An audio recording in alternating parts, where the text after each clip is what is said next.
Alors dans cette vidéo, on va voir comment notre personnage, ici, va pouvoir rentrer dans notre maison, aller dans un autre niveau qui va ressembler à un intérieur va ressembler à l'intérieur de la maison, et puis comment il va pouvoir ressortir, tout ça avec deux trois petits pièges, deux trois petites astuces que je vais vous dire au fur et à mesure de la vidéo.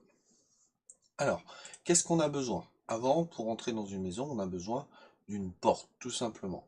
Alors là, vous avez deux solutions. Moi, j'en préfère une, tout simplement parce que si on met dans Objet, ici, alors je vais pas vous le montrer en direct, je vais juste vous l'expliquer. Si on met dans Objet une porte, rappelez-vous, rappelez-vous, l'objet, du coup, se retrouve dans le layer, ce qui est au-dessus de perso. Ça veut dire que quand notre personnage va passer, il va avoir la sensation de passer derrière la porte. Et nous, c'est pas ce qu'on veut. Ok? Donc, on va se mettre sur le layer perso. On va insérer un nouvel objet, sprite, qu'on va appeler porte.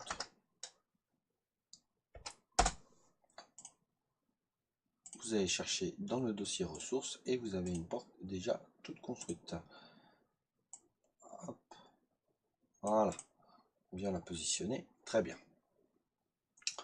Donc là, normalement, il n'y a pas de souci, à part que il faut que notre personnage soit en tout début avec le Z order au maximum. Voilà. Donc là, on peut tester. Normalement, voilà, on a bien cette sensation de euh, où on s'approche de la porte. Maintenant, comment on fait pour entrer? Alors, on va créer dans un premier temps un layout. Euh, on va pas lui associer une feuille d'événement et on va lui donner la dimension 800 par 400 qui sont les dimensions de notre écran, tout simplement, notre écran de jeu. Hop, voilà, ça c'est bon. On va tout de suite lui associer la feuille d'événement, ça va être beaucoup plus pratique. Et on va s'occuper du remplissage après. Là, on va déterminer une zone. Donc je vais insérer un sprite que je vais appeler entrée. Alors, si je l'écris pas comme il faut, ok, je mets pas d'accent.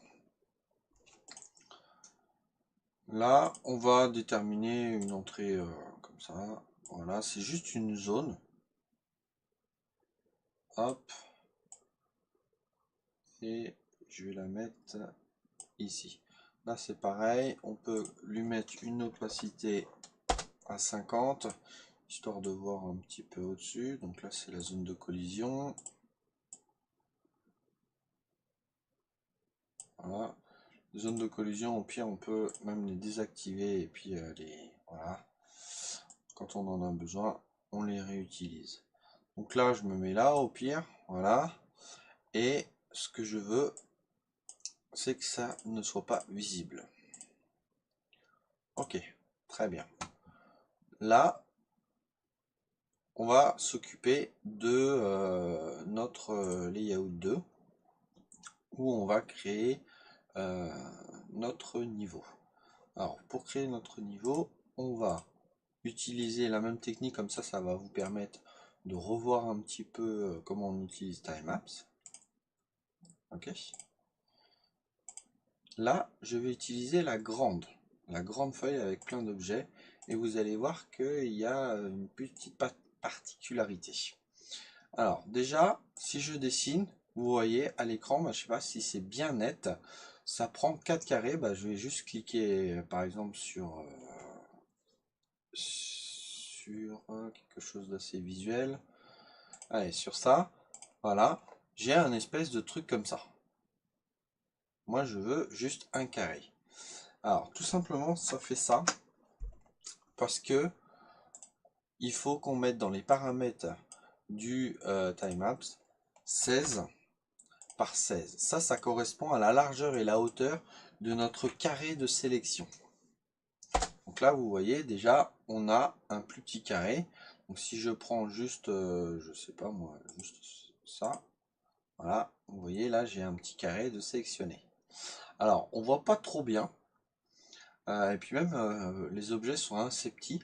Pour agrandir les choses, agrandir notre tilemap, il suffit de faire un clic droit, zoom level, et vous faites x2. Et là, direct, vous avez quelque chose. Donc là, si je viens sélectionner, vous voyez que j'ai mon carré là qui fait 16 par 16. Très bien. Maintenant, si je viens dessiner là, il y a des lignes blanches et ça c'est pas du tout ce qu'on veut et puis même c'est pas pratique parce que nous on voudrait tout sélectionner. Alors, il y a du coup un élément qui s'appelle TieX spacing. Si vous mettez ça à 1, ça va enlever tout simplement l'espace. Voilà. Et vous allez plus avoir cette zone blanche. Donc là, c'est quand même relativement pratique. Maintenant, on a, voilà, de quoi faire des jolies petites choses. Bon, c'est pas tout. Il faut qu'on avance sur... ça m'arrive régulièrement. Il faut qu'on avance sur le niveau. Alors, pour le niveau, moi j'avais fait un truc comme ça. Non, j'avais pas fait ça. J'avais fait un truc comme ça. Hop, hop. Alors je fais les choses, voilà, c'est pas au millimètre. Il me semble que voilà, vous pouvez utiliser Snap to Grid et Show to Grid pour montrer la grille. Et là, vous pouvez faire 16 par 16 entrée. Et vous voyez, vous avez vos petits carrés. Et c'est quand même relativement plus pratique pour dessiner. Donc là, je fais mon mur. Là, j'utilise ça pour faire le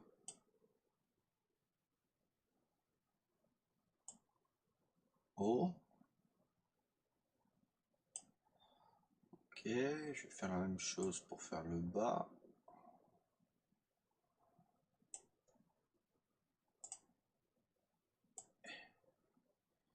Ah. Donc là, je commence à faire les murs. Ensuite, j'utilise celui-là. Hop.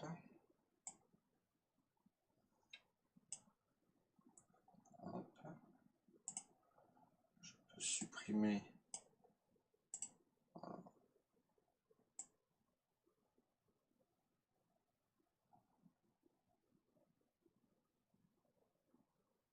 Pour faire mon entrée.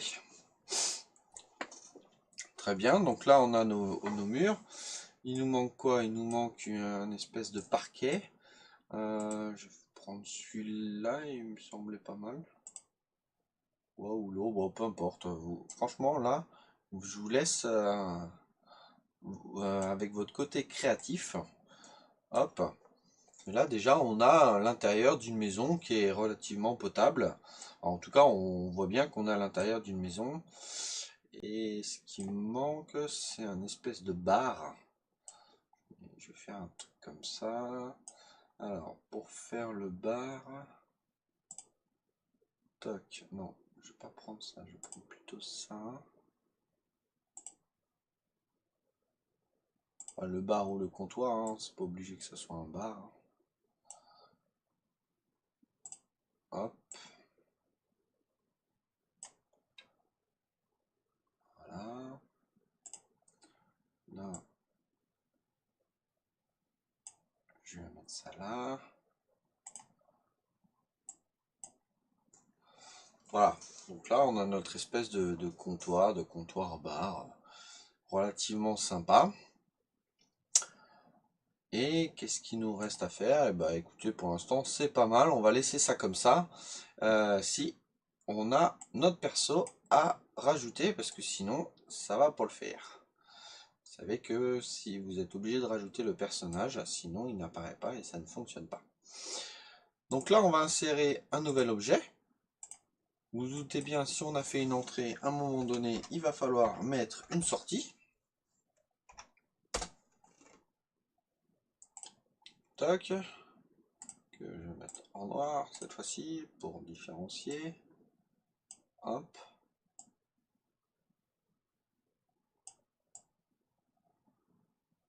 Ça juste ici. Alors, Snap to Grid, je le désactive parce que sinon il m'embête. Et voilà. Donc là c'est relativement pas mal. C'est même très bien. Ok. Donc là, on a notre entrée, on a notre sortie. Très bien, on va commencer à coder. Vous allez voir que ça va pas être évident, il va y avoir des choses qui vont pas forcément se passer comme on le souhaiterait. Logiquement, ce qu'on pourrait dire, c'est si notre personnage is overlapping avec another object, l'entrée, done. Là, dans ces cas-là, on peut faire go to layout by name. Et là, on va mettre c'est layout 2. Parce que je ne les ai pas renommés, c'est pas bien, mais ça va le faire puisque c'est pas un gros projet. Donc je vais arriver à m'en sortir. Done. Là, avant de refaire un test, je vais vous montrer juste quelque chose. Nous, ce qu'on veut, c'est, par exemple, si notre personnage là passe et touche la zone, mais qu'elle avance comme ça, c'est pas trop notre intérêt. Nous, ce qu'on veut, c'est quand elle rentre, mais qu'elle rentre de face, pour que ça donne vraiment l'illusion qu'elle veut rentrer dans la porte. Donc, dans ces cas-là, c'est très simple. On lui met une autre condition, et on va lui dire, quand le joueur is playing, donc là, quand il joue, en fait, quelle animation? Et ben, on va lui mettre l'animation O. Ok. Done. Et là, normalement, ça devrait fonctionner. Alors, on se déplace, hop, et on arrive, et nickel, on a bien notre personnage qui passe d'un niveau à un autre. Sauf que là, eh ben, ça ne fonctionne pas. Alors, ça ne fonctionne pas, tout simplement parce qu'on ne l'a pas codé. Alors, j'ai juste oublié de mettre ça en invisible. Après, vous pouvez le laisser, ça fait comme un espèce de paillasson, je sais pas, un seuil de porte. Nous, on va mettre invisible, comme ça, ce sera du parquet tout le temps. Non. Hop. Bon, puisqu'on a fait ça pour celui-là, on va faire un copier. Non, on va tout réécrire, ça va être beaucoup plus simple. On va faire le perso, is overlapping avec un autre objet, sorti cette fois-ci, done. Là, on veut pas que ça soit l'animation haut, mais plutôt l'animation bas. Donc is playing. Là, je vais mettre bas. Hop. Alors ça, ce que je viens de faire, c'est une source d'erreur. Vaut mieux tout faire effacer comme ça et faire comme ça. Tout simplement parce qu'on ne sait jamais, une erreur de frappe sur le premier ou sur le deuxième, une majuscule, tout. Ah voilà, là au moins on est sûr que ça existe bien. Parce que des fois c'est des erreurs. Sur des projets qui sont relativement longs, on peut y passer un certain nombre de temps. Parce que bah voilà, il y a une majuscule qu'on a mis sur l'un et qu'on n'a pas mis sur l'autre, ou il y a une faute de frappe qu'on n'avait pas fait gaffe, et bah voilà, du coup on veut que l'animation se joue, mais bah non, ça se joue pas. Alors au début on regarde bah, parce que du coup il rentre pas totalement dans la collision, on essaye des choses des fois improbables alors que c'est juste pour une histoire d'orthographe. Donc si vous faites comme ça, vous êtes sûr au moins que ça soit la même orthographe. Ok, on copie, on colle, on l'appelle layout 1. Et là, il va y avoir un souci. Je vais vous montrer ce souci de suite. Alors, notre personnage est ici, on part, nickel, on arrive, on peut faire nos affaires, on achète, on discute, quoi que ce soit. La discussion sera dans les prochaines vidéos. Et on ressort. Alors, on arrive bien au layout 1, mais c'est pas du tout là où on s'attendait à apparaître. On s'attendait à apparaître à peu près par là, quoi. Ouais. Alors, tout simplement, pourquoi? Parce que sur notre layout, le personnage, il est ici. Donc comment on va pouvoir faire pour que il commence ici, mais que quand il sorte, il sort ici? Et bah on va faire, on va créer une variable, voilà, qu'on va faire intérieur, qu'on va mettre à 0. Ok. Quand on rentre, du coup, quand on rentre, comment, dans la porte d'entrée, on va ajouter intérieur à, on va lui mettre 1. Ok. Maintenant, quand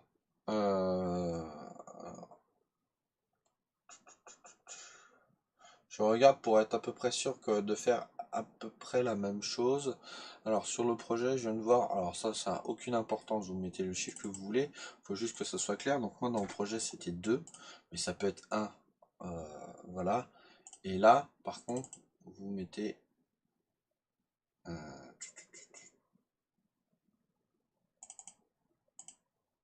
alors pas du tout, je fais n'importe quoi. Et donc là c'est 1. Ok. Alors, qu'est-ce qui se passe? Quand on commence le jeu, intérieur sera égal à 0. Ok, très bien. Quand on rentre, il sera égal à 2. Et quand on sort, il sera égal à 1. Ça veut dire que il y a 3 états, entre guillemets. Quand on va commencer le niveau, ça, on le met en haut. Quand on commence le niveau, intérieur va être à 0, donc il va apparaître, voilà. On va lui mettre un sub-event. Et on va lui dire quand intérieur est égal à 1. Et bien là, on va du coup faire en sorte qu'il apparaisse à un autre endroit. Donc par exemple, au lieu de calculer, alors là pareil, il y a 2 façons, je vais vous montrer. Soit vous prenez le personnage, vous venez le déposer là où vous le souhaitez, ici, vous prenez les coordonnées, d'accord? Sauf que si un jour, je sais pas, vous avez plus de place, vous déplacez la maison, il va falloir changer les coordonnées, ce qui n'est pas relativement pratique. Le mieux c'est de faire du calcul. Et pour faire du calcul, du coup, vous faites personnage, cette position. Alors, vous pouvez utiliser cette position Another Object, sauf que là, vous allez déterminer par exemple la zone d'entrée ou la porte.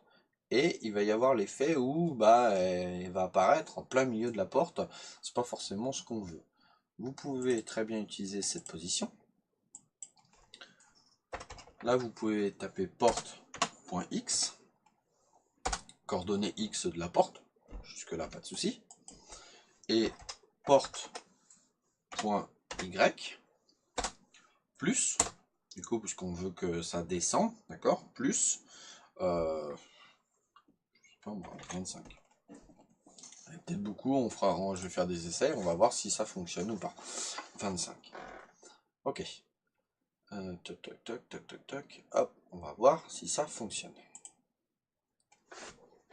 Donc là, on démarre bien au bon endroit.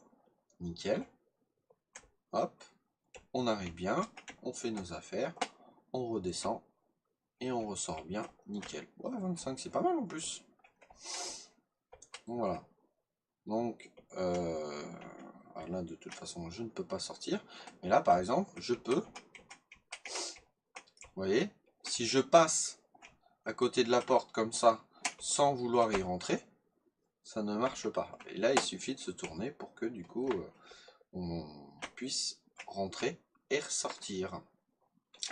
Donc, voilà un petit peu pour rentrer et sortir d'un élément. C'est relativement sympa. Oh, oula. Ah oui. Et vous voyez qu'il y a quand même un petit défaut. On passe à travers les murs. Ça, c'est pas bien. On va tout de suite... ça fait 20 minutes déjà. Je vais essayer de le faire rapidement pour vous montrer. Hop. Le temps passe super vite. Donc là, comment on peut faire, sachant qu'on a un fond, le problème c'est que si on met notre personnage derrière le fond, bah, on verra plus le personnage. Alors il y a une autre astuce.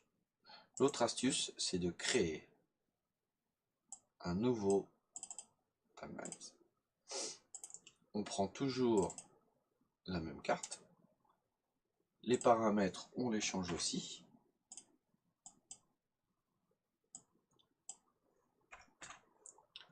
C'est 16, 1, 1, pour enlever le blanc.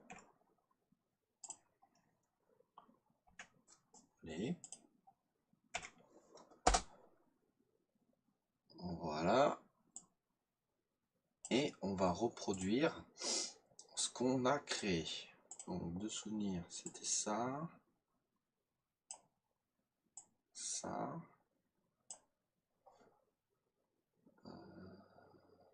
D'ailleurs, on va pouvoir modifier ça. On va mettre celui-là. On va mettre celui-là. Hop.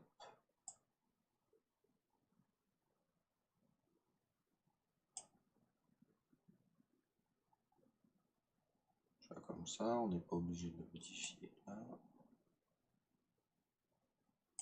Voilà. Et donc là, normalement, si tout se passe bien, ça devrait bien se passer.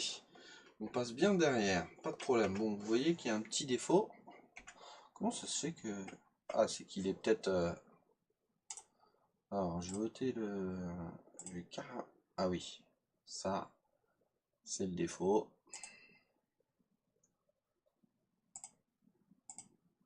Voilà, on sélectionne. Tac, tac, tac. Je vais mettre la zone de collision au-dessus. On réduit et on vient descendre. Voilà. Ça nous laisse un peu plus de marge. Si le défaut c'était là, donc là on peut prendre un bord comme ça. On vient. Hop, et un bord comme ça. On vient mettre ici. Ça va faire beaucoup plus joli. On relance pour voir. Ouais, tout de suite ça donne un effet beaucoup plus sympa. Et là, voilà, il faut vraiment descendre pour... Donc c'est pas mal. Et on passe derrière les murs. Donc là, on est bon. On a tout fait pour cette partie-là où on a vu comment faire l'intérieur d'une maison, comment passer d'un élément à un autre et d'atterrir au bon endroit. Donc ça, c'est relativement sympa. Entraînez-vous à faire ce genre de petit exercice, de multiplier les maisons, les intérieurs. Vous pouvez même faire un escalier avec une porte, une espèce de trappe à l'intérieur de la maison. Et quand vous descendez, la sensation de descendre les escaliers, vous arrivez dans une autre pièce qui pourrait correspondre à peu près à un sous-sol, avec, je sais pas moi, des toiles d'araignée, tout ça. Mais vraiment, au bout d'un moment, la seule limite, c'est l'imagination. Et voilà. Juste ce que je voulais vous montrer, voilà. Hop, je viens d'avoir un éclair de génie. Notre personnage peut passer et peut sortir du niveau. Là, pour ça, il y a juste un élément. Hop, on lui rajoute le behaviors et bound to layout. Voilà. Alors pas l'autre, hein, pas destroy to outside layout, parce que là, ça va être plus compliqué. Donc là, en fait, dès qu'il va rencontrer un mur, la sortie, voilà, il ne pourra pas sortir, il sera bloqué, ce qui va donner cette sensation. Hop, voilà. Nickel. Je vous dis à bientôt sur une prochaine vidéo. Ciao, ciao.